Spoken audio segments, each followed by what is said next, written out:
पुराने वक्तों की बात है। यमन के एक गांव में एक कुम्हार रहता था जिसका नाम मुस्तफ़ा था। मुस्तफ़ा की जिंदगी गरीबी और मेहनत की अलामत समझी जाती थी। उसकी झोंपड़ी गांव से बाहर एक दरिया के किनारे पर बनी हुई थी। मुस्तफ़ा के वालिद का साया उसके बचपन ही में उठ गया था। यतीमी की चादर ने उसे शुरू ही से जिंदगी की सख्तियां सिखा दी थीं। घर के कोने पर रखी गई पुरानी चारपाई पर जब वह छोटा सा मुस्तफ़ा अपनी माँ को चाक पर मिट्टी के बर्तन बनाते हुए देखता तो उसके दिल में एक अनजानी सी कसक पैदा होती। उसकी मासूम आंखें कई बार सवाल करती थीं कि आखिर दूसरे बच्चों की तरह उसके वालिद क्यों नहीं हैं, लेकिन उसकी माँ हर बार उसे थपथपाती और कहती कि बेटा, अल्लाह जिसे आजमाता है उसके नसीब में कुछ खास रखता है। तुम मेहनत करो, अल्लाह बरकत डालेगा। उसकी माँ ने बहुत मेहनत मशक्कत करके उसे पाला। वह खुद भी एक कुम्हारिन थी। दिन भर मिट्टी गूंथती, चाक पर मिट्टी के बर्तन बनाती, उन्हें धूप में सुखाती और बाजार में बेचने के लिए जाती। जिंदगी की मुश्किल तरीन राहों पर मुस्तफ़ा ने होश संभाला। वक्त यूं ही गुजरता गया और मुस्तफ़ा जवान हो गया। फिर मुस्तफ़ा की शादी हो गई। शादी के बाद उसकी गोद में एक नन्हा बच्चा आया।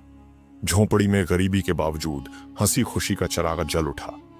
मुस्तफ़ा सुबह सवेरे उठकर मिट्टी खोदता, पानी मिलाता, उसे नरम करता और चाक पर रखकर प्याले, हांडियां, घड़े और बर्तन बनाता। जब धूप तेज होती तो उन्हें बाहर रख देता ताकि वे सूख जाएं और फिर बाजार में बेचने के लिए ले जाता। मुस्तफ़ा अपनी मेहनत में ही राजी था। उसका ईमान था कि मेहनत में ही सुकून है। लेकिन दिल के एक कोने में हमेशा वालिद की कमी महसूस होती थी। एक दिन शाम के वक्त जब मुस्तफ़ा अपने चाक पर काम कर रहा था, उसकी बीवी भागती हुई आई और बोली, मुस्तफ़ा, अम्मा की तबीयत बहुत खराब है और वो बार बार तुम्हें पुकार रही है। मुस्तफ़ा ने यह सुना तो फौरन अपने हाथ धोए और माँ के पास पहुंचा। माँ एक पुरानी सी चारपाई पर लेटी हुई थी। चेहरे पर कमजोरी थी, लेकिन आंखों में एक अजीब सा नूर झलक रहा था। उसने बड़ी मोहब्बत से मुस्तफ़ा से कहा, बेटा, मेरा वक्त करीब है। मैंने तुम्हें यतीमी में पाला, मगर अब शायद ज्यादा देर तक तुम्हारे साथ न रह सकूं। मुस्तफ़ा की आंखों से बेख्तियार आंसू बहने लगे। उसने अपनी माँ से कहा, अम्मा, ऐसी बातें न करें। अल्लाह आपको सेहत देगा, आप मेरे साथ रहेंगी। माँ ने एक आह भरी और अपने बेटे से कहा, बेटा, जिंदगी और मौत अल्लाह के हाथ में है। मेरी एक नसीहत याद रखना, हालात चाहे जैसे भी हों, अल्लाह की राह में खर्च करते रहना। सदका कभी माल को कम नहीं करता बल्कि बढ़ाता है। सदके में ऐसी ताकत है कि ये किस्मत को बदल देता है। मुस्तफ़ा अपनी माँ की बातें सुनकर रो पड़ा और अपनी माँ के हाथ चूम कर बोला, अम्मा, आप फिक्र न करें, मैं हमेशा अल्लाह की राह में खर्च करता रहूंगा। माँ ने मुस्कुराकर अपने बेटे को दुआ दी और फिर कुछ ही देर बाद वो आंखें जो बरसों से मुस्तफ़ा पर जान निछावर कर रही थीं, हमेशा के लिए बंद हो गईं। झोंपड़ी के आंगन में एक सुकूत सा छा गया। मुस्तफ़ा अपनी माँ की जुदाई सह नहीं पा रहा था, लेकिन दिल के एक घोंसे में उसकी माँ की नसीहत गूंजती रही, अल्लाह की राह में खर्च करते रहना, सदका करते रहना। ये नसीहत उसकी जिंदगी का चिराग रोशन करने वाली थी। वो जानता था कि माँ के अल्फाज बेमतलब नहीं हो सकते। वह माँ की कब्र पर फातिहा पढ़कर जब घर वापस आया तो उसके चेहरे पर आंसुओं के साथ एक नया अज़्म भी था। माँ की मौत के बाद मुस्तफ़ा के दिल में गम के अंधेरे जरूर थे, लेकिन साथ ही एक मजबूत इरादा भी जागा था। वह जानता था कि उसकी माँ ने जाते जाते जो नसीहत की थी वही उसकी जिंदगी की असल मीरास है। चनांचे मुस्तफ़ा ने अपने आप से ये अहद कर लिया, चाहे कुछ भी हो जाए, मैं अल्लाह की राह में जरूर खर्च करूंगा। गरीबी के बावजूद अल्लाह की राह में खर्च करने से ही बरकत आएगी। मुस्तफ़ा ने अपने दिन और रात ज्यादा मेहनत में गुजारने शुरू कर दिए। सुबह होते ही वह अपने छोटे से गधे को तैयार करता, गधे की पीठ पर पुरानी मगर मजबूत टोकरियां बांधता और जंगल के एक हिस्से की तरफ निकल जाता। जंगल में एक जगह नरम और झरखेज मिट्टी थी जो बर्तन बनाने के काम आती थी। मुस्तफ़ा वहां पहुंचकर बेलचे और घोड़ी से मिट्टी खोदता और गधे पर लाद देता। सूरज की तेज धूप, पेशानी पर बहते पसीने और हाथों पर छालों के बावजूद मुस्तफ़ा के होंठों पर कभी शिकायत न आती। वह हमेशा ये सोचता, ये मेहनत मेरी आजमाइश है और अल्लाह अपने बंदे की मेहनत को कभी जाया नहीं करता। मिट्टी लेकर वह वापस झोंपड़ी में आता। उसने आंगन के एक कोने पर चाक रखा हुआ था। पहले मिट्टी में पानी डालकर वह उसे नरम करता और फिर खूब गूंथता ताकि लचक पैदा हो जाए। मिट्टी गूंथते हुए उसके हाथ और कपड़े मैले हो जाते, मगर हर हरकत पर उसे सुकून महसूस होता।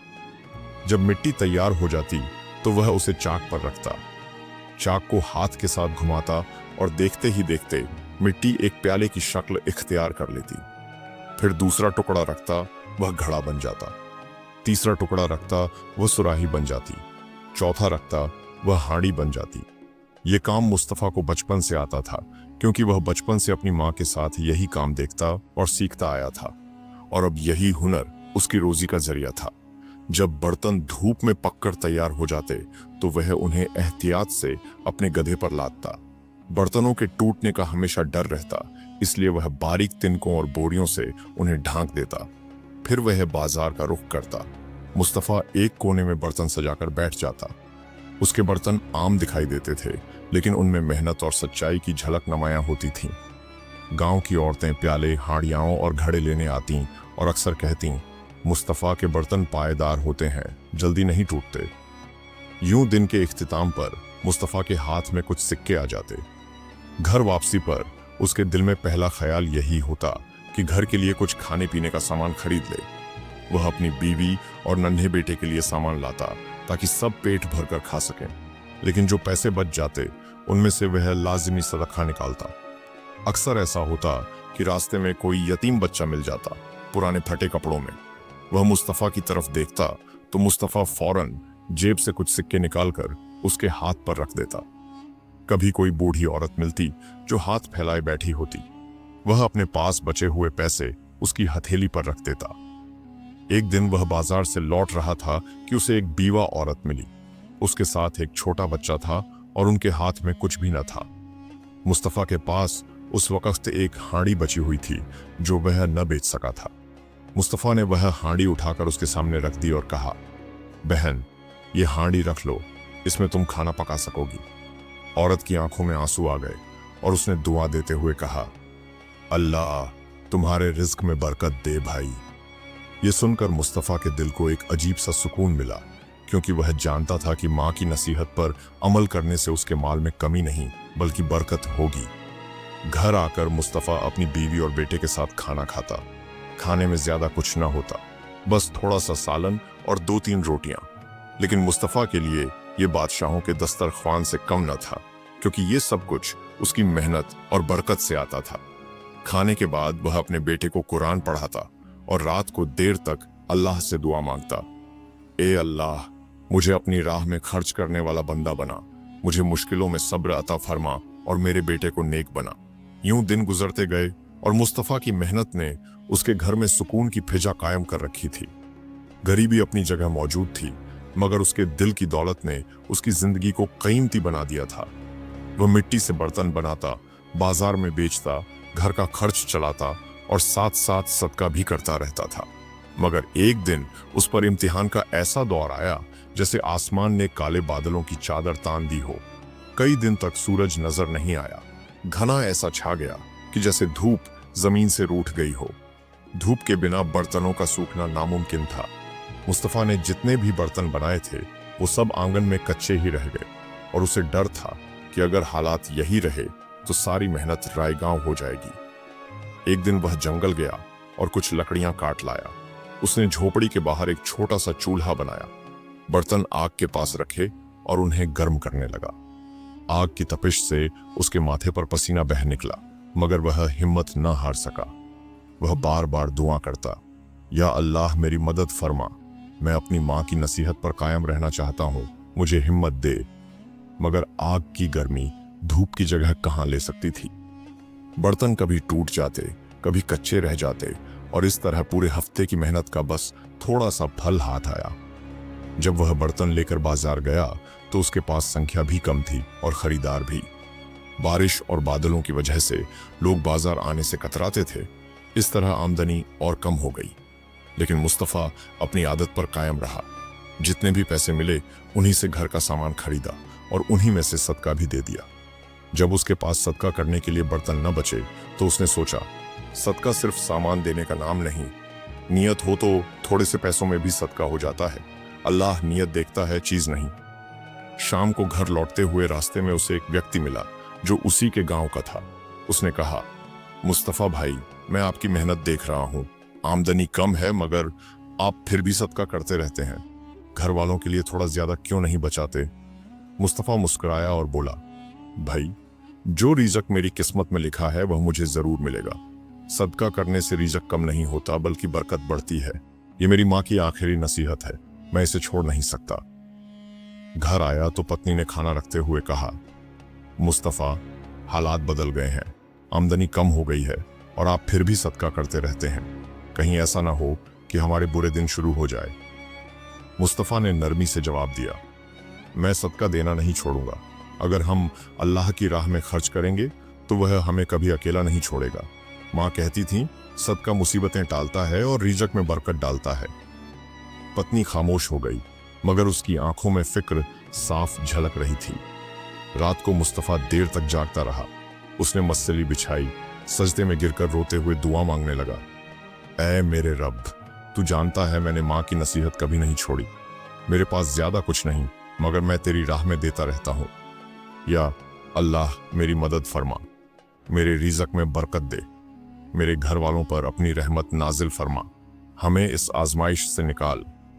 बारिश की हल्की हल्की बूंदें बाहर गिर रही थीं। उसके आंसू सजदे की जमीन पर टपके और उसके दिल में एक अजीब सा सुकून उतर आया। सुबह जब उठा तो दिल में हल्की सी उम्मीद की रोशनी थी। हमेशा की तरह वह खिड़की के पास गया मगर आज नजारा अलग था। सूरज की किरणें उसके चेहरे पर पड़ीं और वह बेइंतहा बोला, या अल्लाह, तेरा शुक्र है। उसने वुजू किया, 2 नफल पढ़े और दुआ मांगी, ऐ अल्लाह, मेरी मेहनत में बरकत दे, मुझे सदके की राह से महरूम न कर, मेरे बच्चों के लिए भलाई लिख दे। नमाज के बाद उसने खुशी से पत्नी को बताया, आज सूरज निकल आया है, मैं फिर से जंगल जाकर अच्छी मिट्टी लाऊंगा। पत्नी के चेहरे पर भी दिनों बाद मुस्कान आई। मुस्तफा ने गधा तैयार किया, औजार संभाले और जंगल की तरफ चल पड़ा। बारिश के बाद जंगल की मिट्टी नरम हो चुकी थी। वह विभिन्न जगहों पर कुदाल मारता मगर कहीं मिट्टी सख्त थी, कहीं खुरदरी। अचानक उसकी नजर एक छोटे से टीले पर पड़ी। वह जगह बाकी जगहों से अलग थी। मिट्टी नरम, चिकनी और रंग में भी खास थी। दिल में जिज्ञासा जागी, यह जगह इतनी अलग क्यों है? उसने कुदाल मारी, मिट्टी तुरंत बिखर गई। वह खुश हुआ और तेजी से खोदने लगा। अचानक कुदाल किसी सख्त चीज से टकराई, धातु जैसी आवाज आई। मुस्तफा का दिल जोर से धड़क गया। उसने मिट्टी हटाई तो उसके सामने लोहे का एक पुराना संदूक आ गया। हाथ कांपने लगे। यह क्या है? किसने दबाया होगा? बड़ी मुश्किल से उसने संदूक निकाला और गधे के पास रखा। संदूक भारी था मगर उसके दिल की धड़कन उससे भी भारी हो चुकी थी। वह बार बार अल्लाह का नाम लेता रहा, या अल्लाह खैर। संदूक खोला तो उसकी आंखें हैरानी से खुल गईं। अंदर सोने के सिक्के, चांदी की डलियां, कीमती जेवरात और न जाने क्या क्या था। उसके आंसू बह निकले। वह सजदे में गिर पड़ा, ऐ अल्लाह, ये तेरा करम है, मैं तो कुछ भी नहीं था, मेरी मेहनत भी मामूली थी, ये सब सदके की बरकत है। वह संदूक घर लाया तो पत्नी और बच्चे हैरान रह गए। पत्नी की आंखों में खुशी के आंसू आ गए। मुस्तफा ने कहा, यह हमारे जोर की बात नहीं, यह अल्लाह की बरकत है, इसका फजल है। उस दिन के बाद मुस्तफा की जिंदगी बदल गई। गरीबी की जगह खुशहाली और सुकून ने ले ली। मगर एक चीज न बदली और वह था उसका सदका। अब तो वह पहले से भी ज्यादा देने लगा। यतीमों को कपड़े और खाना, विधवाओं की मदद, मुसाफिरों की सेवा, बेसहारा लोगों का सहारा। लोग पूछते, मुस्तफा भाई, अब तो अल्लाह ने बहुत कुछ दे दिया है, सदका कुछ कम नहीं कर देते? वह मुस्कुराकर कहता, नहीं भाई, मैंने माँ की नसीहत नहीं भुलाई। सदका माल कम नहीं करता, बरकत बढ़ाता है। ये खजाना भी सदके की बरकत से मिला है। यूं मुस्तफा की जिंदगी खुशहाल हुई मगर उसने अपनी आजिज़ी और शुक्र कभी नहीं छोड़ी। उसके घर में सुकून था, दिल में मोहब्बत और जुबान पर हर वक्त अल्लाह का शुक्र।